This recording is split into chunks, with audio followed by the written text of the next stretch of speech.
28 दिसंबर 2025 से ईरान में जो विरोध प्रदर्शन शुरू हुआ, उस विरोध प्रदर्शन में जिस तरीके से एक जो न्यूज में निकल करके आ रहा है कि कई हजार लोग ईरान में मारे गए, और वो विरोध प्रदर्शन वहां की सत्ता, वहां की हुकूमत के खिलाफ जो रहा, वो हम सब ने देखा। अब वो विरोध प्रदर्शन थोड़ा सा ईरान में हल्का होता हुआ नजर आ रहा है, और एक दौर हमने देखा कि कैसे अमेरिका ने ईरान पर और ईरान ने अमेरिका पर धमकियों का एक दौर चलाया, जहां अमेरिका ने, ट्रंप ने बार बार ईरान से बोला that America is going to hit very hard. तो ईरान ने भी अमेरिका को बोला कि अगर अमेरिका ने हिट किया, अगर अमेरिका ने अटैक किया, तो ईरान भी पीछे नहीं हटेगा। लेकिन आखिरकार में फिर ऐसा क्या हो गया? क्या वो रीजंस हैं, क्या वो कारण है कि अमेरिका ने अभी तक ईरान पर हमला क्यों नहीं किया, और अमेरिका ने अपने प्लान को क्यों पॉज दिया, क्यों रोका? क्या ये अमेरिका की कोई स्ट्रैटेजी है? क्या ये ट्रंप की कोई स्ट्रैटेजी है? तो चलिए आइए आज इस वीडियो में इन्हीं सारी बातों पर डिस्कशन करेंगे। So hello and I welcome you all to my this session. आप सबको मेरी तरफ से जय हिंद। ना आपको याद होगा अभी कुछ दिन पहले ईरान की गवर्नमेंट ने, ईरान की अदालत ने इरफान सुल्तानी नाम के एक लड़के, जो 26 साल की जिसकी एज थी, उसको फांसी की सजा सुनाई थी। और यह था कि 14 जनवरी को उसको फांसी दे दी जाएगी। और यह बात जब पूरे सोशल मीडिया में, न्यूज चैनल्स पे अमेरिका तक पहुंची, तो अमेरिका ने भी बहुत टफ एक्शन लेते हुए ईरान को धमकी दी थी कि अगर एग्जीक्यूशन हुआ वहां पर, तो अमेरिका ईरान पे हमला कर देगा। उसके बाद ये न्यूज निकल के आई कि ईरान ने एग्जीक्यूशन को रोक दिया है। अब ट्रंप का मानना है कि ये ट्रंप की वार्निंग की ही वजह से है। ये ट्रंप ने जो वार्न किया था कि America will take very strong action if Iran hangs protesters. अगर प्रोटेस्टर्स को ईरान ने फांसी दी, तो अमेरिका बहुत तगड़ा जवाब जो है वो ईरान को देगा। उसी की धमकियों का ये रिजल्ट है, परिणाम है कि ईरान ने 800 से ज्यादा जो एग्जीक्यूशंस होने थे, उन पर फुल स्टॉप लगा दिया, उनको ब्रेक लगा दिया, उन्हें रोक दिया। अब ये क्या है? ये अमेरिका का क्या वॉर करने का या अमेरिका का युद्ध करने का एक नया तरीका है, या ये डिप्लोमेसी है? मतलब अमेरिका जो बिल्कुल एकदम मूड पे था अटैक करने के ईरान पर, आखिरकार में अभी तक अमेरिका ने ईरान पर हमला क्यों नहीं किया? क्या ट्रंप ईरान से डर गए? क्या ट्रंप के ऊपर कोई प्रेशर काम कर रहा? क्या चल रहा आखिरकार में ट्रंप के दिमाग पर? जरा इन सब बातों पर चर्चा की जाती है और इन सब बातों को समझने की कोशिश की जाती है। नॉट ट्रंप ने ईरान को कई बार यह धमकी दी कि stop killing. Trump claims Iran killing stopped after his warning.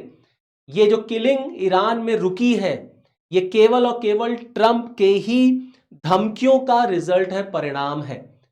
क्योंकि जब एक तरफ अमेरिका ईरान को धमकी दे रहा था अटैक करने की, तो दूसरी तरफ ईरान भी अमेरिका को धमकी दे रहा था अटैक करने की, कि अगर अमेरिका ने ईरान पर हमला किया, तो जो उसके मिडिल ईस्ट में, वेस्ट एशिया में जो मिडिल ईस्ट में अमेरिका के बेसेस हैं, ईरान उन पर अटैक करेगा, ईरान उन पर हमला करेगा। और हमने देखा कि अमेरिका ने कतर से अपने सोल्जर्स को भी वापस बुलाना शुरू किया। आप देखिए, अमेरिका के मिडिल ईस्ट में बहुत सारे एलाइज हैं। सऊदी अरेबिया एलाई है उसका, कतर एलाई है, यूएई एलाई है, बहरीन एलाई है।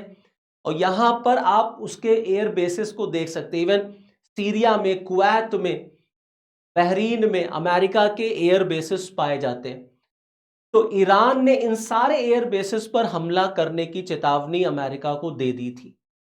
हमने लास्ट ईयर भी देखा था, जब अमेरिका ने ईरान पे हमला किया था, तो ईरान ने अमेरिका के बेसिस पे हमला किया था और अमेरिका को नुकसान हुआ था। तो अमेरिका के दिमाग में भी ये सारा कैलकुलेशन चल रहा था। इसीलिए बहुत सारे रीजंस रिस्पॉन्सिबल हैं कि ट्रंप ने अभी तक हमला, अटैक क्यों नहीं किया। ये ट्रंप का एक स्ट्रैटेजिक मूव है कि ट्रंप अभी उन्होंने अपने डिसीजन को पॉज दे दिया है। क्यों? क्योंकि अच्छा खासा बेस है उनका, अच्छा खासा बेस है, इन्वेस्टमेंट है, ह्यूज इन्वेस्टमेंट है। अगर ईरान ने इन बेसिस पर अटैक किया, तो अमेरिका को इकोनॉमिकली, मिलिटरली, डिफेंस के तौर पे बड़ा नुकसान होगा। इसीलिए अमेरिका फिलहाल ऐसा नुकसान बियर नहीं करना चाहता, इसीलिए अमेरिका ने फिलहाल रोक दिया। हमने ये भी देखा कि अमेरिका का जो सबसे पावरफुल बैटलशिप था अब्राहम लिंकन, वो मिडिल ईस्ट की तरफ बढ़ भी रहा था। बिल्कुल ये था कि हाँ बस अब अमेरिका ईरान पर हमला करने ही जा रहा है। आप देखिए यूएन में जब ये ईरान वाला इशू है, इसको लेकर के यूएन में एक इमरजेंसी मीटिंग बुलाई गई। वहां पर अमेरिका के जो यूएन में जो रिप्रेजेंटेटिव हैं माइक वॉल्ट्स, उन्होंने कहा that Trump is a man of action and all options are on the table for Iran. सभी विकल्प खुले हुए हैं और ट्रम्प के दिमाग में क्या चल रहा है केवल ट्रम्प ही जानते हैं। And Trump is a man of action, Trump action लेंगे, लेकिन कब लेंगे ये अमेरिका को ही पता है, ये ट्रम्प को ही पता है। लेकिन अभी फिलहाल उन्होंने अपने डिसीजन पर ब्रेक लगाया है, क्योंकि अमेरिकन प्रेसिडेंट को इस बात का एडवाइस किया गया, उन्हें इस बात की सलाह दी गई कि ईरान पर हमला करके भी कोई फायदा नहीं है, आप वहां की रिजीम को चेंज नहीं करा पाएंगे। जो आपका सपना है, जो ट्रम्प का बेसिक मोटिव क्या है ईरान पर हमला करने का? रिजीम चेंज, अपने एक पपेट को, अपने एक खास आदमी को ईरान में बिठाना, रजा पहलवी को, और खमाइनी को वहां से सत्ता से हटाना। तो अगर अटैक होगा तो भी कोई फायदा नहीं है, कोई गारंटी नहीं है कि रिजीम चेंज हो जाए, क्योंकि खमाइनी ईरान में एक बहुत मजबूत पकड़ रखते हैं। इतना आसान नहीं है खमाइनी को ईरान से हटा देना, क्योंकि खमाइनी इज नॉट निकोलस मादुरो कि आप ईरान में गए और आप वहां से उसको किडनैप करके लेके चले आए। खमाइनी की ईरान में जबरदस्त पकड़ है, उनकी एक्सेप्टेबिलिटी, उनकी पॉपुलैरिटी ईरान में बहुत ज्यादा है। इसीलिए एक तरफ ईरान में उनके अगेंस्ट प्रोटेस्ट हो रहा था, तो दूसरी तरफ उनके सपोर्टर्स भी ईरान में थे और दोनों तरफ से नारेबाजियां हो रही थी, अगेंस्ट में भी और फेवर में भी।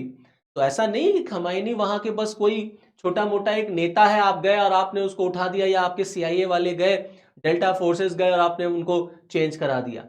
इस तरीके से नहीं होगा। ऐसे प्रोटेस्ट से ईरान में रिजीम चेंज नहीं हुआ करती। अब देखिए प्रोटेस्ट कैसे हल्का हो गया, प्रोटेस्ट किस तरीके से धीमा होता चला गया। तो ये बात ट्रम्प को समझ में आई कि ये हमला करने से भी हम रिजीम चेंज नहीं करा पाएंगे, तो फिर हमला करने का आखिरकार में फिर फायदा क्या होगा। साथ ही साथ मिडिल ईस्ट में जो अमेरिका के एलाइज हैं, जो तीन इंपॉर्टेंट गल्फ नेशंस हैं आपके, सऊदी अरेबिया, यूएई और कतर, इन तीनों ने अमेरिका को कन्विंस किया कि आप ईरान को एक चांस और दीजिए, क्योंकि ये देश भी जानते थे कि अगर अमेरिका ने ईरान पे हमला किया तो इस पूरे मिडिल ईस्ट के रीजन में रीजनल इनस्टेबिलिटी हो जाएगी, क्षेत्रीय जो स्थिरता है वो गड़बड़ा जाएगी, यहां पर रीजनल स्टेबिलिटी विल डिस्ट्रॉय और रीजनल कॉन्फ्लिक्ट बढ़ जाएगा। रीजनल कॉन्फ्लिक्ट बढ़ जाएगा इस पूरे रीजन में, जो कि इन सारे कंट्रीज के लिए ठीक नहीं होगा। सऊदी अरेबिया अमेरिका का एलाई है, इसीलिए सऊदी अरेबिया ने अमेरिका को समझाया और सऊदी अरेबिया ने ट्रम्प से कहा कि हम अपना एयरबेस ईरान पर अटैक करने के लिए आपको नहीं देंगे। तो सऊदी अरेबिया, कतर, यूएई, इन सारे देशों ने कन्विंस किया कि आप एक चांस और दीजिए इस पूरे रीजन की स्टेबिलिटी के लिए, इस पूरे रीजन की पीस के लिए, इस पूरे रीजन के लोगों के लिए। जो पेट्रोल है उसके रेट बढ़ जाते अगर अमेरिका अटैक करता, तो जो क्रूड ऑयल है, कच्चा तेल है, वो उसके उसके हाइट, उसके जो रेट्स हैं वो आप देखते कि बढ़ जाते।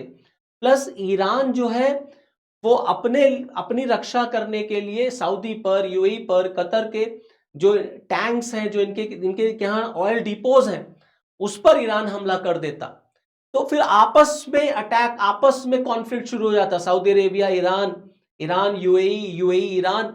तो ये पूरा रीजन जो है ना, ये एक तरीके से इसकी जो पीस है वो डिस्ट्रॉय हो जाती है, बहुत डिस्टर्ब्ड एरिया हो जाता। तो इन कंट्रीज ने अमेरिका को कन्विंस किया, ट्रम्प को कन्विंस किया, और फाइनली फिर ट्रम्प ने कहा अच्छा ठीक है, हम एक चांस ईरान को और देंगे।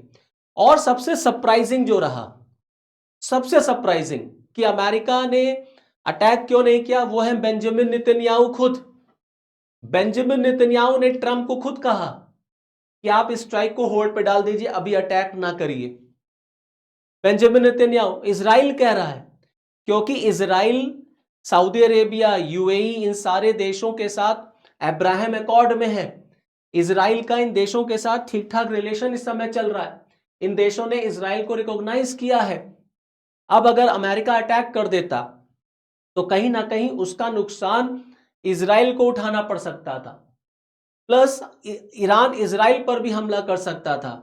तो ईरान के जो मिसाइल्स हैं वो इजराइल के ऊपर हमला कर देते, अटैक कर देते। Already Israel number of fronts पे इस समय बिजी है, तो इजराइल एक और फ्रंट ओपन नहीं करना चाहता अपने लिए। तो इसीलिए बेंजामिन नेतन्याहू ने भी अमेरिका को समझाया, प्लीज रुक जाइए, अभी मत हमला करिए, होल्ड ऑन, आगे देखेंगे क्या करना है क्या नहीं करना है। तो इन सारे रीजंस की वजह से, इन सारे कारणों की वजह से अमेरिका को लगा कि अभी ईरान पर हमला करना ठीक नहीं होगा, क्योंकि उसमें उसका भी नुकसान है और पूरे मिडिल ईस्ट का नुकसान है। वैसे भी वॉर जो है वो किसी भी प्रॉब्लम का सल्यूशन नहीं हो सकता।